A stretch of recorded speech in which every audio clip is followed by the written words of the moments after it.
मेरी वाणी से जो मुझे नहीं लगता कि आप तक मेरी आवाज़ नहीं पहुँचेगी। इसके लिए किसी रिसोर्स की ज़रूरत नहीं है। और नमन करते हुए कि मेरे विचार जो कुछ भी है, और आज हम यहाँ जहाँ भी जिस पे पोजीशन पे खड़े हैं वो सर की देन है। सर ने मुझे पढ़ाया है और मंच पर आसीन विभागाध्यक्ष राम सर को भी मैं धन्यवाद के साथ अपना प्रणाम प्रेषित करती हूँ कि उन्होंने मुझे ये अवसर प्रदान किया कि हम आपके साथ इस विषय हैप्पीनेस, ये बहुत ही चिंता का विषय है जिस पर आज हम परिचर्चा करने के लिए एकत्र हुए हैं। और यहाँ पर उपस्थित सभी शिक्षक छात्र छात्राओं, चिंता और चिंतन, इन दोनों की आवश्यकता इस विषय के लिए है।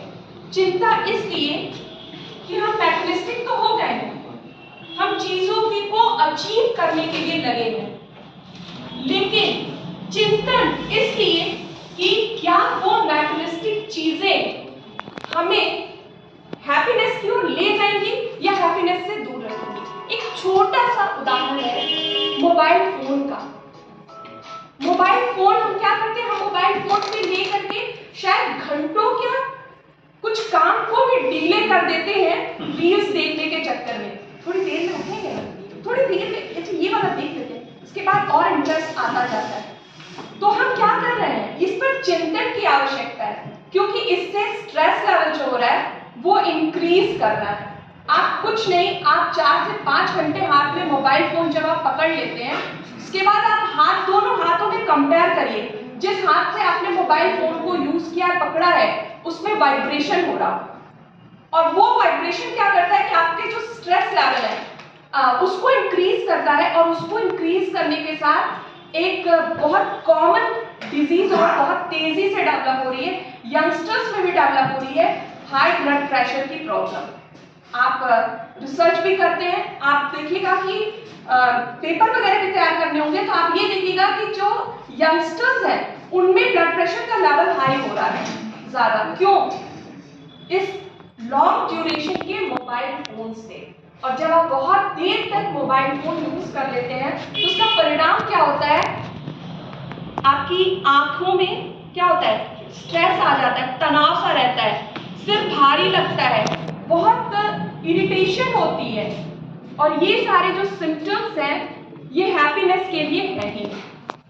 और साथ में क्या होता है कि जो कम्युनिकेशन प्रोसेस है, वो कम्युनिकेशन क्या होता है, पहले क्या होता था गांव वगैरह में चौपाल लगा करती थी लोग, इवन की महिलाएं भी घर के काम को निपटाने के बाद क्या करती थी, एक साथ किसी चबूतरे पे किसी के घर गैदर्ड होकर के अपनी बातें किया करती थी, और उस बातों में क्या होता था, कुछ देर वो हंस लेते थे।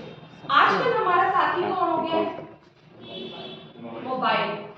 हम एक परिवार में रहते हैं, लेकिन क्या हम उसके बावजूद भी किसे खोजते हैं, अकेलापन खोजते हैं। और क्या अकेला व्यक्ति हैप्पी हो सकता है, ये एक प्रश्न चिन्ह है। आपको हम 2 सेकंड का समय देते हैं कि आप अपने मन में 3 ऐसे विचार लाने की कोशिश करिए जो आपकी आवश्यकताओं से रिलेटेड है और जिससे आप खुश हो सकते हैं। सोचिए, ये एक्टिविटी ही है, छोटी सी एक्टिविटी है। हो गया? आपने क्या सोचा? कोई एक खड़ा होकर बता सकता है, आपने क्या सोचा?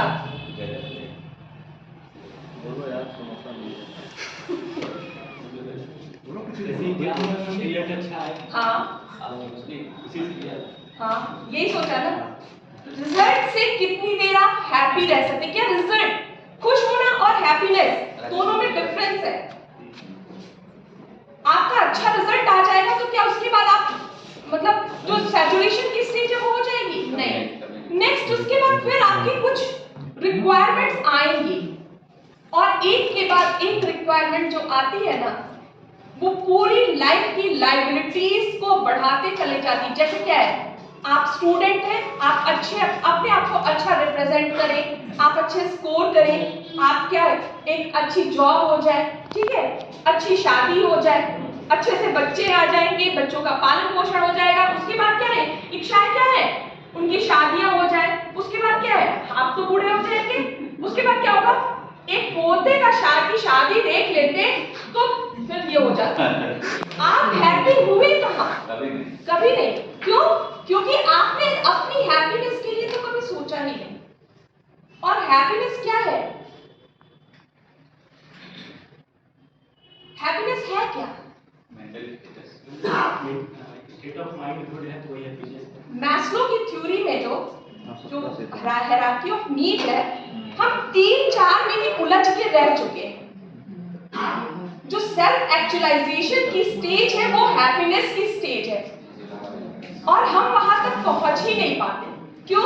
क्योंकि हम तो सोशल स्टीम और वहां तक एकदम उलझ करके रह चुके हैं। हमारे सोशल रिलेशंस कैसे होने चाहिए, और ये क्या है, हम एक चीज और भी है, हम अपने आप को एज अ रोल मॉडल देखना चाहते हैं कि हम उस फ्रेम में अपने आप को फिट करना चाहते हैं जो सोसाइटी के नॉर्म्स के तहत बने। ये बुरी बात नहीं है, लेकिन एग्जैक्टली हम उसको एज अ फ्रेम क्यों फिट होना चाहते हैं? क्या जरूरी है कि सोसाइटी के जितने भी नॉर्म्स हैं वो एज पर रूल अकॉर्डिंग रूल है, रेगुलेशन से? नहीं। अगर हम ट्रिपल सी की बात करें, ट्रिपल सी क्या है? कूल, काम, कॉन्फिडेंस। आप इन पर अगर काम करें तो आपका जो हैप्पीनेस लेवल है वो इंक्रीज होगा। आप अपने मैटेरियलिस्टिक थॉट्स को क्या करिए? रिड्यूस करिए। और ये जो ट्रिपल सी की बात की जा रही, कूल, काम, कॉन्फिडेंस, आप शांत रहेंगे तो क्या होगा? गुस्सा कम आएगा। ठीक है। कामनेस क्या है? कामनेस के लिए हम क्या करते हैं? चैंटिंग करते हैं, मेडिटेशन करते हैं। वो चैंटिंग और मेडिटेशन की जरूरत है। आप जब चैंटिंग और मेडिटेशन करते हैं तो वो मेंटल पीस आप में इंक्रीज होती है, और जब वो मेंटल पीस इंक्रीज होती है तो क्या होगा? पॉजिटिविटी डेवलप होगी। अभी सर ने बहुत सारी बात बताई कि नेगेटिव ट्रेट्स की। हम ये है कि अगर दो लोग बात कर रहे हैं तो निश्चित जो देखेगा वो जरूर मेरे बारे में बात हो रही है। ये एक ऐसा फैक्टर, क्यों? उसके पास और कोई बात करने के लिए नहीं है। हम ये क्यों सोच, अगर कर भी रहे तो ठीक है, ये उनका लुकआउट है। हम इस चीज को लेकर क्यों परेशान हो जो जिससे मेरा कोई मैटर ही नहीं है, जिससे मेरा कोई लेना देना नहीं है। कम से कम हम लोगों के बीच जिंदा तो हैं, उनकी बातों में ही सही। ये सोच के हम खुश नहीं हो सकते, लेकिन हम क्या सोचते हैं, आखिर क्या बात हो रही हो, मेरे बारे में कुछ बात हो रही है, हम क्या करते हैं? उसको टेंसटाइज वे में लेते हैं। ये सिचुएशन अच्छी नहीं है। बाय द वे, जो वर्ल्ड इंटरनेशनल हैप्पीनेस डे आज इसलिए रखा गया 21 मई को कि आज दिन और रात 21 मार्च को, सॉरी 20 मार्च को, क्योंकि आज दिन और रात जो होते हैं वो बराबर होते हैं। लेकिन इंडिया जो कंट्री है वो हैप्पीनेस इंडेक्स में 126 प्लेस है, और ये काफी समय से है। ऐसा क्यों? क्योंकि हमारी चीजें, हमारे सोचने का तरीका, हमारी एक्सपेक्टेशंस, ये सारी मैटेरियलिस्टिक हो चुकी हैं। और जब तक हम मैटेरियलिस्टिक वे में रहेंगे तब तक हम इस चीज पे नहीं आ सकेंगे। आपके जो है भूटान हो गए, नॉर्वे हो गए, फिनलैंड हो गए, ये सब अच्छी रैंकिंग में है। क्यों?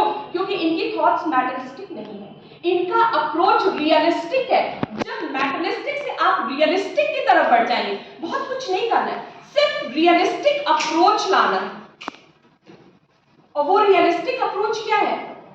हाईली एम्बिशन तो बिल्कुल नहीं है। ये जो हाईली एम्बिशन है ये हैप्पीनेस को रिड्यूस करने का एक बहुत बड़ा रिसोर्स है। क्यों?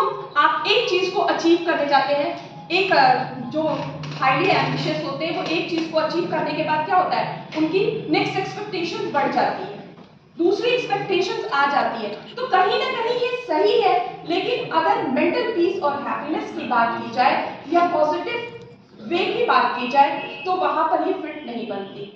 और हैप्पीनेस को लाने के लिए आप मेडिटेशन कीजिए, गीता के जो उपदेश है उसको जरूर पढ़िए। आप जब गीता के उपदेश को पढ़ेंगे तो वहां पर क्या है? कर्म की प्रधानता के बारे में बताया गया और फल की चिंता को नहीं करने की बात है। तो जब आप अपना कर्म करते जाएंगे, फल के बारे में सोचेंगे नहीं, तो क्या होगा?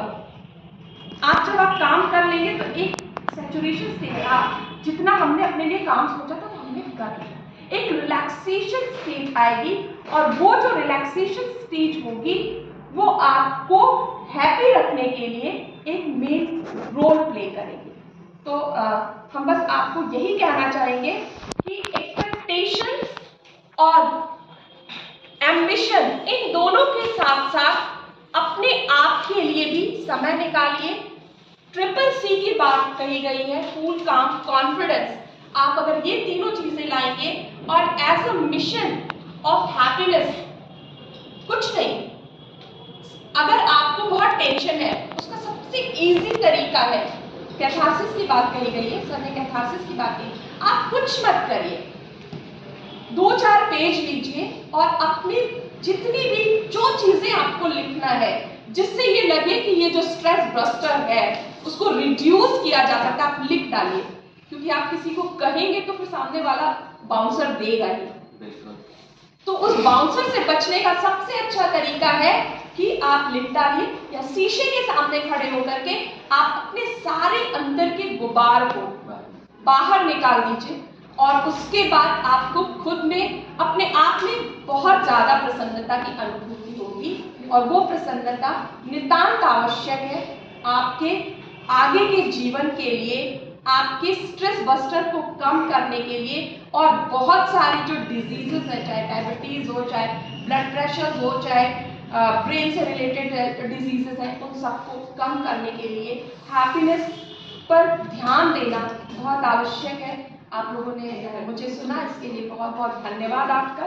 और मेरी किसी बात से आपको अगर कोई ठेस पहुंची हो या कुछ ऐसा हुआ तो इसके लिए हम क्षमा प्रार्थना करें।